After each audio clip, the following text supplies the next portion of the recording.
Every month, over 1 million young Indians reach working age. This massive human capital requires an infrastructure to organize individual potential into structured industrial roles. Current data shows that 65% of India's population is under the age of 35. This demographic profile offers a specific, time-sensitive window for growth.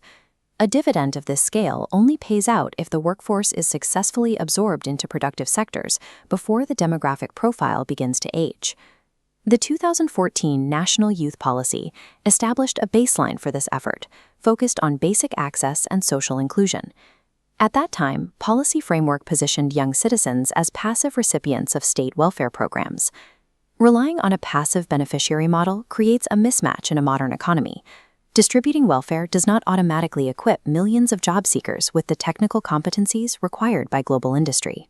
The 2025 policy framework moves the focus toward future-ready skills, digital participation, and targeted entrepreneurship. This policy shift introduces the Amrit Peedhi, a designation identifying India's youth as the active co-creators and architects of a developed nation by 2047.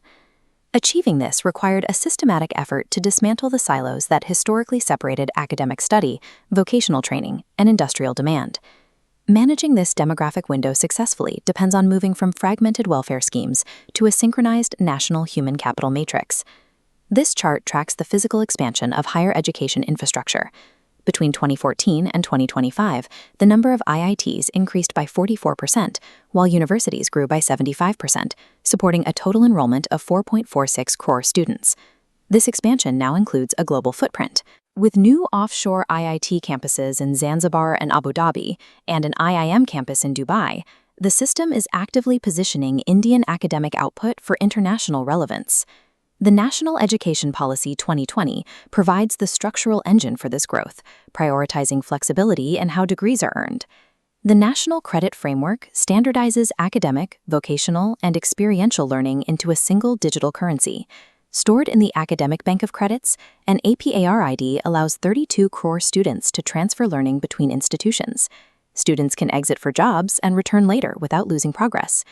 Digital public infrastructure, including platforms like Swayam and Diksha, delivers this curriculum to remote geographies, hosting hundreds of thousands of resources in over 130 languages. The NEP 2020 framework establishes a liquid, standardized national ledger. Students utilize this system to verify skills as market demands change. To address the massive gap between academic theory and practical industrial needs, the Skill India mission acts as a dedicated bridge to the workforce. The resulting skilling ecosystem is built on multiple specialized layers. This data tracks millions of beneficiaries across 4 distinct verticals, each addressing a different tier of economic demand. The first layer is PMKBY 4.0. It provides short-term training aligned with the National Skill Qualification Framework, targeting high-tech sectors like green energy, drones, and AI. This is balanced by the National Apprenticeship Promotion Scheme, focusing on long-term immersion within corporate workflows. The state incentivizes industry immersion by directly paying 25% of the apprentice's stipend. Over 54 lakh youth have utilized this Earn While You Learn pathway since 2016. For the industrial labor baseline, the Craftsman Training Scheme supplies workers through upgraded industrial training institutes.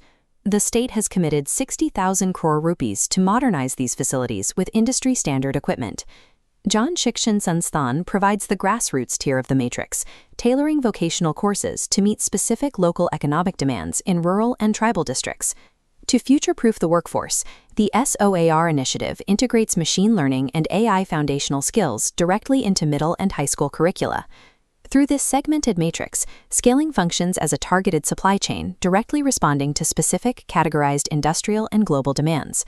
The primary macroeconomic goal of this massive education and scaling matrix is the formalization of the entire Indian economy. According to EPFO data, this shift is visible in the numbers. Over 3.45 crore youth between the ages of 18 and 28 have joined the formal, documented workforce since 2020. This chart tracks the impact on the labor market. The national unemployment rate has trended downward from 7.7% in 2014 to 4.2% in 2025.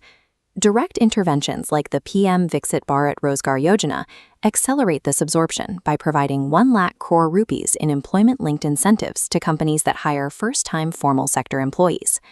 The National Career Service Portal further supports this by digitally connecting 78 lakh job seekers with millions of vacancies, reducing market information asymmetry.